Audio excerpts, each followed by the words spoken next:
Hello, this is Vulturefire, and today's video is going over all of the cards that were added in Trials of the Breach Part 2, which is version 7113, that are quest rewards. So I won't be covering the new monster cards here, just the new quest rewards. I'm just going to go through one quest at a time and just talk over my impressions and experiences so far with the various cards. So first up, Forest Investigation. The Forest Investigation quest, which is the first quest in the game that unlocks steps 2. And I didn't mention there are 7 quests total. Each of them has 2 cards. So Magic Spores is a 3-cost skill. You apply 10 Arcane to all enemies, and you give all of your allies Death Spores too. So, and then the upgrade is 12 Arcane and 2 cost, and Death Spores 3. Magic Spores is pretty good. It's bad into Idol of Emptiness, of course, because things that are like this that are kind of borderline suffer quite a bit into emptiness because you're more likely that this will just not get arcane detonations. But this is a bargain price for AoE arcane. The only other way to get like this efficient arcane is to be Salon and be playing Scattered mod. Because other than that, you have to pay 4 mana for Arcane Silence, which is an epic, of course, so that requires an epic pick. That does give a cleanse. Like, Arcane Silence is a better card. Arcane Nova is a lot more arcane, and it's 5 cost. Arcane Nova is pretty much always going to be a detonation unless you've already unless either like they have a bunch of plated from Endurance or they've already been detonated several times. But Magic Spores still very good, cheap AoE arcane. That's great. You're very happy to see that. Arcane Focus though is incredible. This is just very, very good. So Arcane Focus is a 2 mana card. You choose any enemy and gain mana equal to 40% of its maximum arcane. So it does cost 2 to play, but when you play it on an enemy that has not had any arcane detonations, you will spend 2 and get back 4. And this is a mana card, so it won't be affected by fatigue. So that's a net of +2, which obviously isn't great. However, once you've detonated an enemy 5 times, you spend 2 mana and you get back 8, which is a total of +6. Because 40% of 20 is 8, and then you get that much, which is very good. And then if you're fighting Idol of Emptiness, you can get the enemies will go up to 26 max arcane, at which point you're getting back 10 mana from Arcane Focus, which is obviously very good. Obviously, if you have Arcane Amulet or Elementalist Glasses, this gets technically worse, but Arcane is so good in those situations that you're still fine with it. Like, you're not going to skip Elementalist Glasses or Arcane Amulet in your Salon deck just because you want to get more mana out of Arcane Focus. I think that is cutting off your nose to spite your face or something. I don't know. Pick your own metaphor. Preferably one that makes more sense. Arcane Focus Plus is 2 mana, choose any enemy, gain mana equal to 55% of its maximum arcane. I believe this means that baseline, you get 5.5 for 10 max, which, because of how Breach Wanderers works, rounds up to 6. So baseline, you're getting 2 more mana. And then if you get up to 20, you get to 20 arcane, you get back 11 mana. So that goes up to +9. So you go from +6 at max to +9, which is, 3 extra mana, which is nice. So Arcane Focus is great. Arcane Focus Plus is also great. This is just a ton of mana. There's a very low, the big downside, the only real downsides here, it does take a little bit to spool up, but not that long. Like if you're playing Arcane, you should be able to get this to, be +3, +4 mana pretty quick. And then the other downside is that it does cost 2 mana to play, which means if you're drawing cards off the top of your deck and you draw it later in a turn, you can end up in an awkward position. But overall, Arcane Focus is very, very good, very, very playable. If you are doing arcane detonations, it should be in your card pool because it is going to just be one of the best mana cards you can have, especially as far as rare mana cards go and generic mana cards go. Most of the better mana cards are either going to be epic or going to be things that you can only get from monsters. Forgotten Ramparts. So this is the second quest. This is the one that unlocks Battered Ramparts. So the first card here is Ironclad Strike, which is 1 mana. Strike, deal 2x2 damage to the first enemy, gain 2 shield plus 2 shield per rank if powerful on you. And then it upgrades into 3x2 damage and 2 shield plus 3 shield per rank powerful on you. I'm not a fan of this card. Zebo is. There's been a lot of talk on the Discord about gather power lists using this. I get that it can technically scale up, but this is just such low base damage, and it needs a good amount of support to actually get a meaningful amount of shield that, I don't know, I'm just not sold. Yeah, the powerful means that, you're scaling up the damage, but I'm just not sold. I'm sorry. This just doesn't feel like where I want to be with my cards. You need a very specific deck to get value out of this. And mostly I feel like aggressive decks would rather have a strike that just does more damage. Because, follow-up strike does literally twice as much damage in a strike deck because you're hitting for 2x2, or you're hitting for total 2x4. And that's 0 mana. I don't like slash, but even that's like 9 damage versus this 4 baseline, 3x3 versus 2x2. So yeah, I don't know. I feel, and like the baseline here where you're getting like 2 shield is nothing. You have to be getting like, if you have shield gain bonuses, this obviously gets better because this is 2 instances of shield gain. So you have like a +4 shield gain bonus, then even with 1 powerful, you're getting 6 + 6 is 12 shield, which is, pretty good for 1 mana. But I think that's more testament to the strength of shield gain bonuses than it is to the power of Ironclad Strike. So yeah, I'm not sold. The other card, though, more than makes up for my disappointment with Ironclad Strike, because this is Battle Glory. Battle Glory is 1 mana, you cleanse yourself 1 time, and you heal for 2, and you draw it whenever you deal 20 or more damage with a card. So it is worth noting, it will count towards fatigue, and this can trip you up, especially if you're fighting Hunt. But this is amazing for aggro decks because this is a cleanse card that you only need 1 of, and then you just always have it when you need it. Because getting 20 damage out with a card, because it's not 20 damage in 1 hit, that's 20 damage with a card, and dealing 20 damage with a card, very easy. I have a lot of runs recorded where I'm using Battle Glory to great effect. And Battle Glory Plus is 0 mana, cleanse yourself 1 time, and heals for 6. And so going to 0 mana is huge because this is a card that you're going to be drawing multiple times in a turn a lot of the time.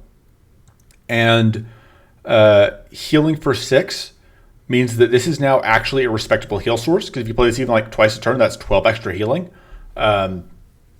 It is very, very easy for Battle Glory Plus to just be all of your cleanse and all of your healing for your aggro deck. Or I suppose more of like a mid-range deck, because if you're winning turn 1, Battle Glory isn't necessarily doing much for you. But if you're planning to go to turn 2 or 3 against idols, having this cleanse to deal with bleed or arcane link or whatever is just really nice.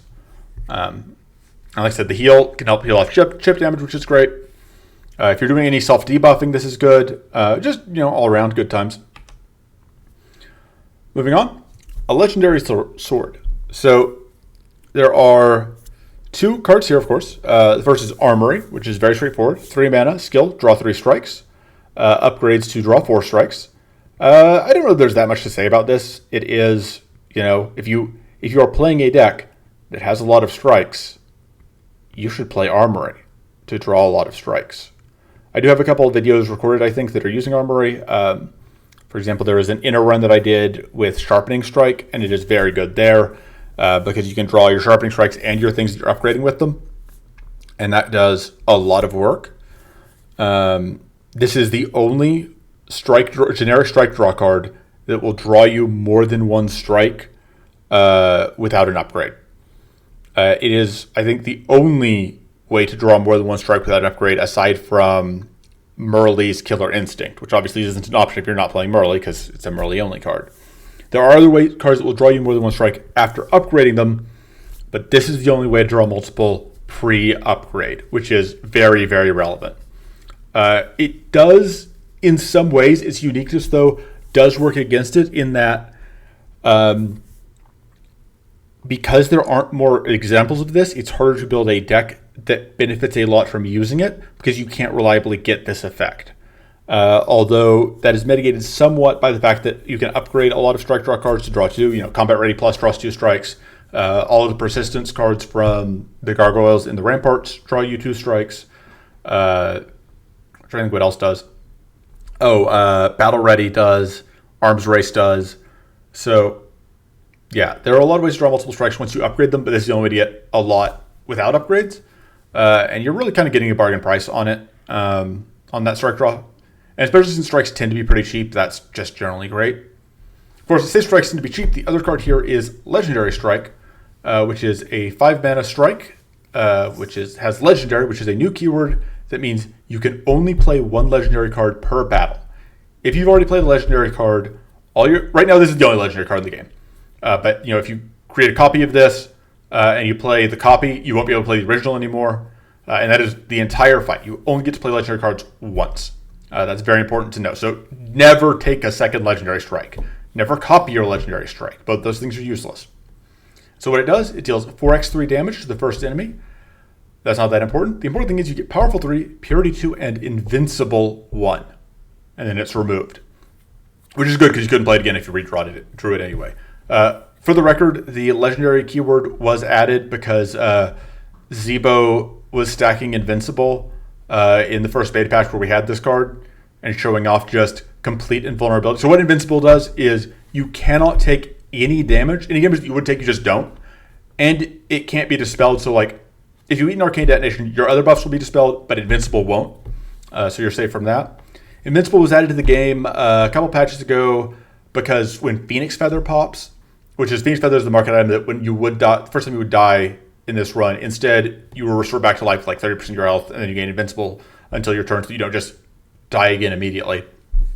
And so Legendary Strike is the first time that we as the player have been able to actually get Invincible, and it is very, very good. This is, it's a decent amount of powerful. The purity's nice, and it is a complete get out of jail free card for the turn, which is really handy. If you have shield, it'll preserve whatever shield you have because you can't take damage. If you want to play like Shrivels are now free.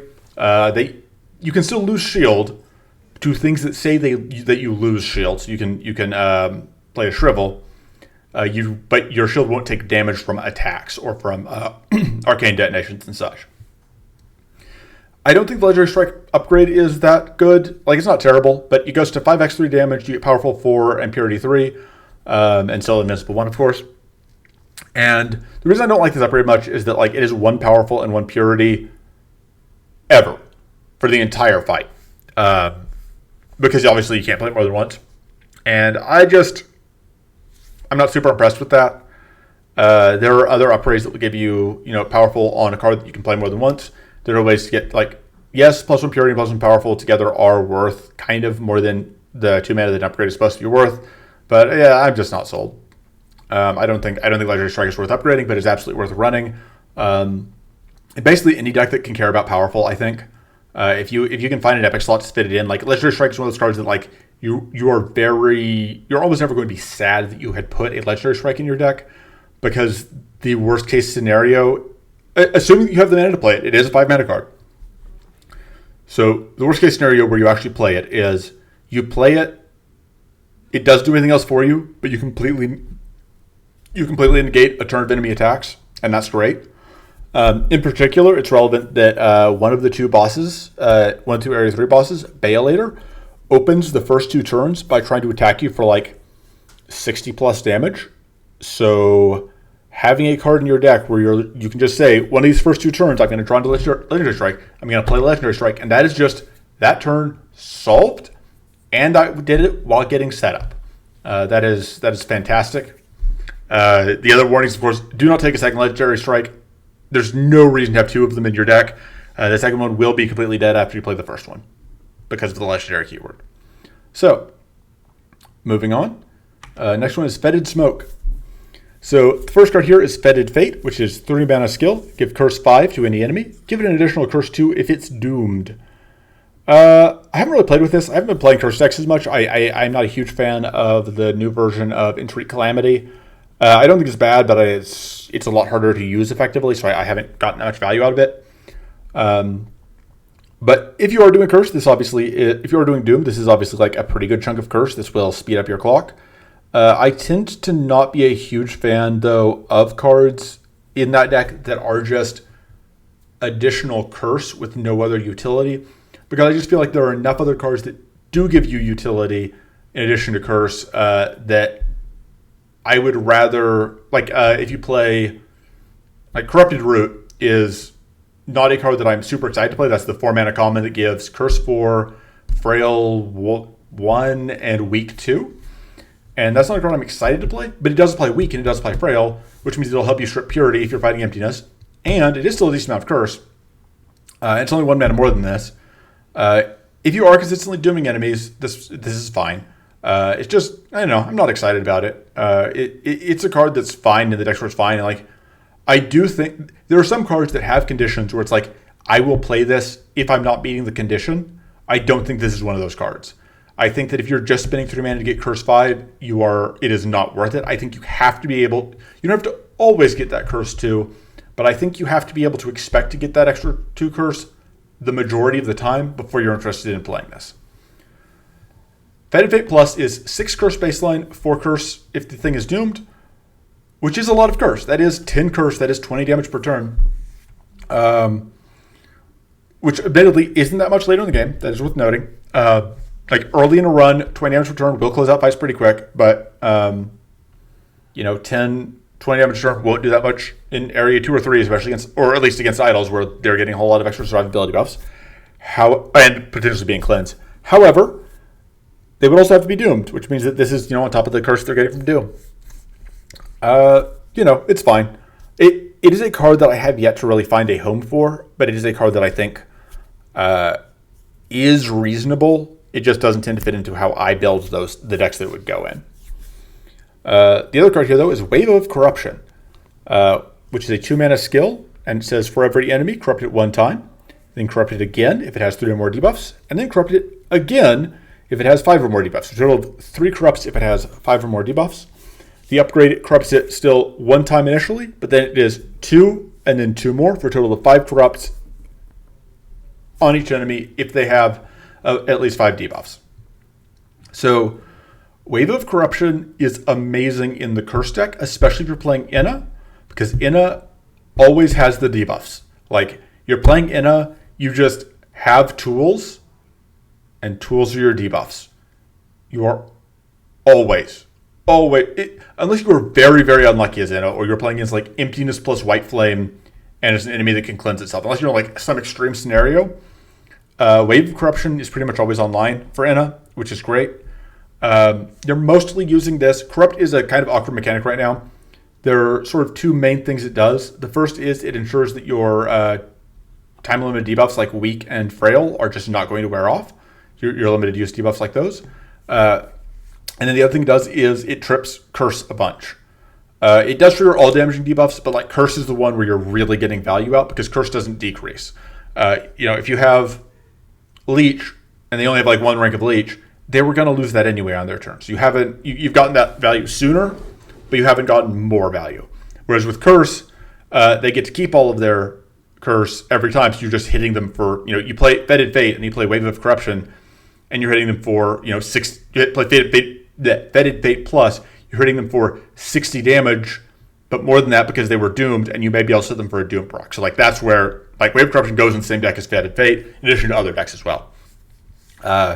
If you're doing Doom, you want Wave of Corruption. There was very initially Wave of Corruption. I think I have at least one video of this. Wave of Corruption did corrupt 1 time per debuff the enemy had, and then Inna happened, and then it stopped doing that in the next beta patch. Weird.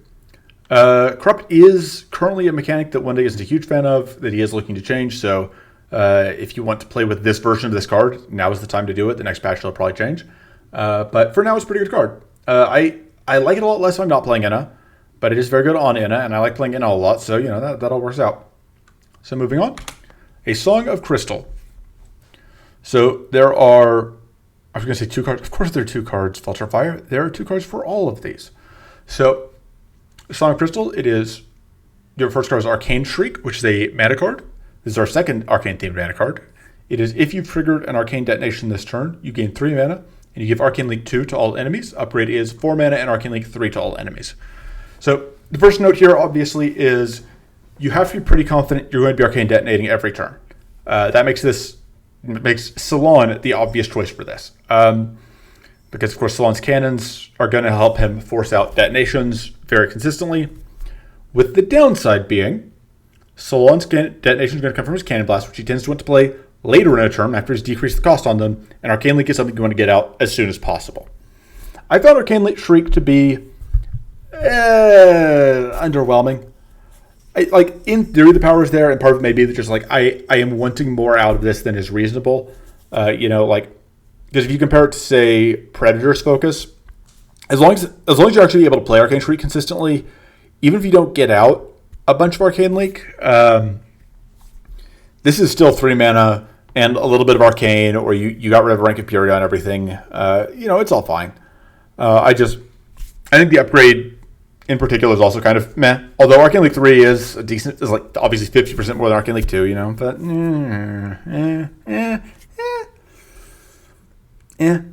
I just think that if you're not playing Salon, having a card that needs... I don't think this is a payoff that is good enough to justify the fact that, this is a mana card, which means like having a mana card that you can't always play at the beginning of the turn, especially because like a lot of the good Arcane cards like Arcane Nova, Curse of the Forest, things of that nature are more expensive, so you'd want to be able to get your mana first before you played this, which can be a downside. And there's a possibility you just won't be able to play it at all, which is a downside. And I just don't tend to find the upside quite high enough to justify that. And I don't know. I am partially spoiled by Arcane Focus, which we also got, which is the one I talked about earlier, which is fantastic because, plus 3 mana is a little low for a rare, but plus 6 mana is fantastic. And Arcane Shriek can't be plus 6 mana. I don't know. It's fine. Try it for yourself, see what you think. Crystal Blast. It is a 4 mana spell that is deal 12 damage to any enemy. You give it Crystallize 6 if Crystal Blast dealt 20 or more damage. And the upgrade is deal 14 damage baseline, and you get Crystallize 8 if it dealt 20 or more damage.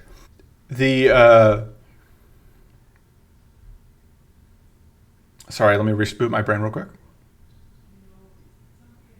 So Crystal Blast is a weird card because it is a card where you need to be set up in order for it to start working, but it is itself a setup card, if that makes sense.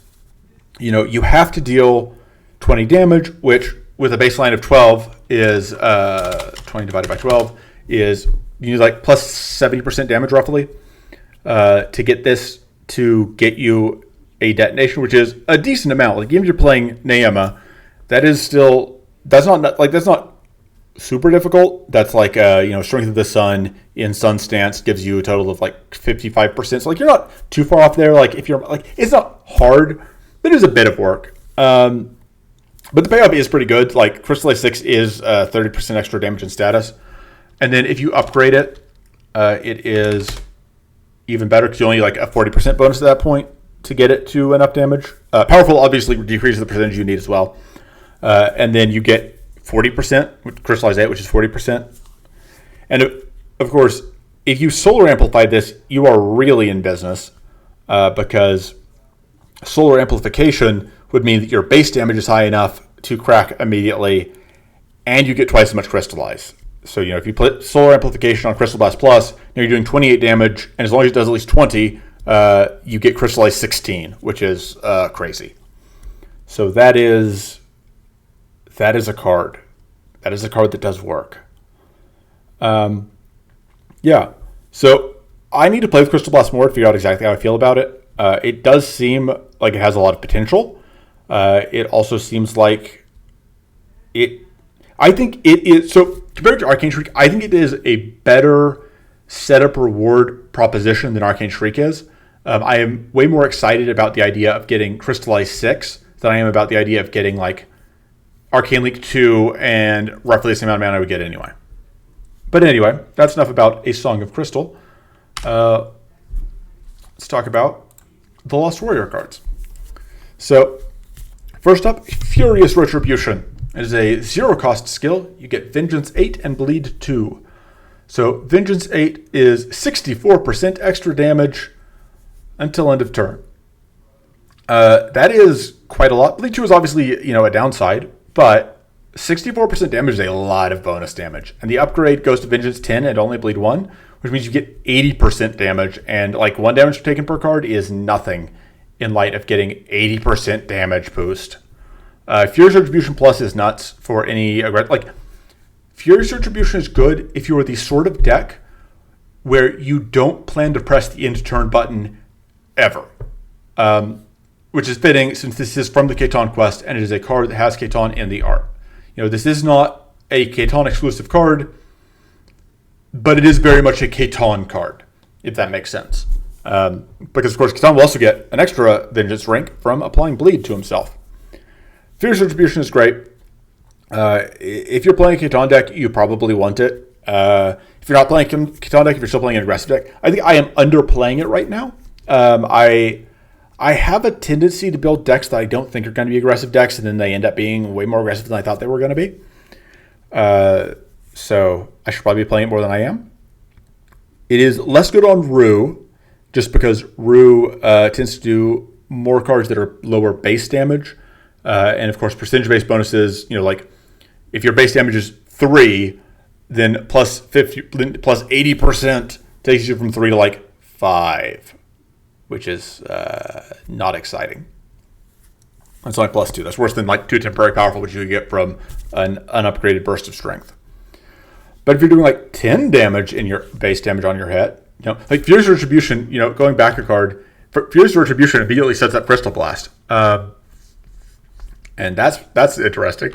So you could just like change these absurd damage numbers. Speaking of absurd damage numbers, Vibrating Strike. 1 mana, deal 4x3 damage to the first enemy. Damage modifiers are doubled for this card, which means Powerful is worth plus 2 per hit here. Vengeance is worth plus 16% per rank. Criticals aren't doubled, but only flat bonuses and percent bonuses. This does include plated, by the way. Like if the enemy has 2 plated, this is going to hit for nothing. If you don't have any ways to counteract that, but you probably will. Like if you're playing Vibrating Strike, you're planning to stack up Powerful. And the upgraded version, by the way, is just 4x4 damage. You just get an extra hit. But it's an extra hit of double damage modifier damage, which, this means that you don't need that much Powerful for Vibrating Strike to start just demolishing things. You have 6 Powerful, and then it's doing, I can't do math, 16x3 is 48 damage. So like 6 Powerful isn't that much, and that gets this to 48 damage or 64 damage on upgrade, which is pretty nice. And yeah. So plus 6 damage per rank Powerful you have, which I guess makes Vibrating Strike kind of comparable to Stinging Strike Plus. You're just doing it in fewer hits. But it does actually get some amount of benefit from like percentage modifiers, because 80% going to plus 160%. Please hold. 2.6 times 4 is 10. So like Furious Retribution Plus does add plus 6 damage per hit to this, which is a decent amount. Like that is again taking it to 30 damage. Like just Furious Retribution Plus and Vibrating Strike is 30 damage, which isn't bad for 1 mana and 2 cards total. So yeah, I've tried Vibrating Strike a little bit. I haven't played it a ton. I'm still not totally certain how much I like it compared to, say, Prismatic Strike, which doesn't get these bonuses but does have a lot of extra utility that Vibrating Strike doesn't have. This is also only a single target card, which is relevant. But yeah, it seems like a solid baseline. And then the final quest and pair of cards is for the Brightest Flame, which is the quest where you fight the White Flame Golem. And there are 2 cards here. One of them is Blacksmith's Strike, which is a 1 mana strike. You deal 3x2 damage to the first enemy. You upgrade 1 card from your hand this turn if you have 5 or more ranks of Powerful. And then the upgraded version is 0 cost, and you do 5x2 damage, and you're still upgrading 1 card from hand if you have 5 or more ranks of Powerful. I don't know. I'm not sure that I'm sold on this one. 5 ranks of Powerful it is relatively cheap. Like it's 1 mana to potentially upgrade things before you upgrade it. Before you upgrade the Blacksmith Strike itself. You're only upgrading the cards this turn, which can be difficult to get value out of.